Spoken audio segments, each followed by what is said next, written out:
നമസ്കാരം. 100 സീറ്റ് കിട്ടിയില്ലെങ്കിൽ താൻ വനവാസത്തിന് പോകും. 2025 ജൂണിൽ വെള്ളാപ്പള്ളിയുടെ വെല്ലുവിളിക്ക് വി ഡി സതീശൻ ഇത്തരമൊരു മറുപടി നൽകുമ്പോൾ പരിഹസിച്ച് തള്ളിയവരായിരുന്നു ഏറെയും. പിന്നീട് പലപ്പോഴായി സതീശൻ ഇക്കാര്യം ആവർത്തിച്ചപ്പോഴും സ്വന്തം പാർട്ടിയിലുള്ളവർക്ക് പോലും ഇത്ര ആത്മവിശ്വാസത്തോടെ ഇത് പറയാൻ കഴിയുമായിരുന്നില്ല. സർവേ ഫലങ്ങളിൽ UDF വിജയിക്കുമെന്ന പ്രവചനങ്ങൾ വന്നപ്പോഴും 100 സീറ്റ് നേടുമെന്ന് ആരും കരുതിയിരുന്നില്ല. എന്നാൽ 102 സീറ്റ് നേടി UDF ഉജ്ജ്വല വിജയം നേടുമ്പോൾ നിസ്സംശയം പറയാം, സതീശൻ്റെ മുദ്രാവാക്യങ്ങളും ആത്മവിശ്വാസവുമായിരുന്നു കോൺഗ്രസിൻ്റെയും UDFിൻ്റെയും കരുത്ത്. ചെയ്യാൻ കഴിയുന്നത് മാത്രമേ താൻ പറയുകയുള്ളൂവെന്ന് അദ്ദേഹം ഒരിക്കൽ കൂടി തെളിയിച്ചു. SNDP ജനറൽ സെക്രട്ടറി വെള്ളാപ്പള്ളി നടേശനുമായിട്ടുള്ള അഭിപ്രായ വ്യത്യാസത്തിൽ നിന്നാണ് 100 സീറ്റ് കിട്ടിയില്ലെങ്കിൽ രാഷ്ട്രീയ വനവാസത്തിന് പോകുമെന്ന് വി ഡി സതീശൻ പറഞ്ഞത്. ഉപതെരഞ്ഞെടുപ്പുകളിലെ UDFിൻ്റെ വിജയങ്ങൾ വി ഡി സതീശൻ്റെ സംഘടനാ മികവായിട്ടാണ് വിലയിരുത്തപ്പെട്ടത്. അദ്ദേഹം പ്രതിപക്ഷ നേതാവായിരുന്ന കാലയളവിൽ നടന്ന ഉപതെരഞ്ഞെടുപ്പുകളിൽ വിജയം കോൺഗ്രസിനൊപ്പമായിരുന്നു.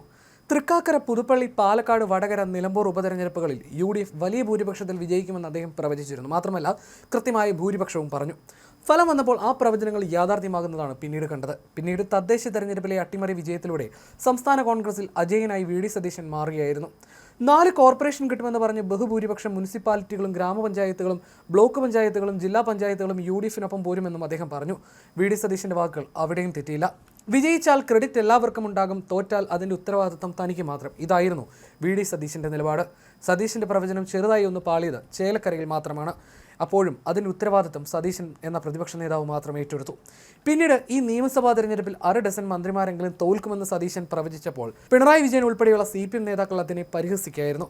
വിദ്യാഭ്യാസ മന്ത്രിയായിരുന്ന വി ശിവൻകുട്ടിയും സതീശനെ പരിഹസിച്ചിരുന്നു. മാത്രമല്ല, വെല്ലുവിളിക്കുക കൂടി ചെയ്തിരുന്നു.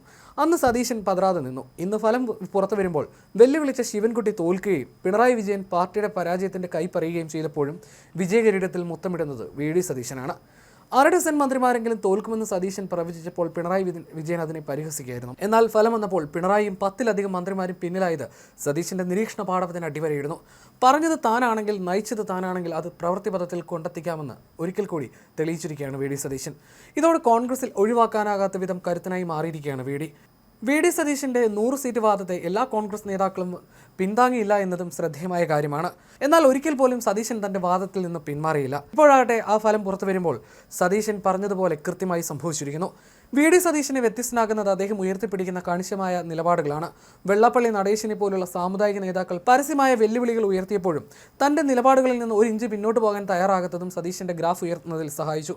വെള്ളാപ്പള്ളി നടേശൻ്റെ ന്യൂനപക്ഷ വിരുദ്ധ പരാമർശങ്ങളെ സതീശൻ തുറന്നെതിർക്കുകയും ചെയ്തതോടെ ന്യൂനപക്ഷ വിഭാഗങ്ങളുടെ പിന്തുണ ഉറപ്പിക്കാനും സതീശന് സാധിച്ചു.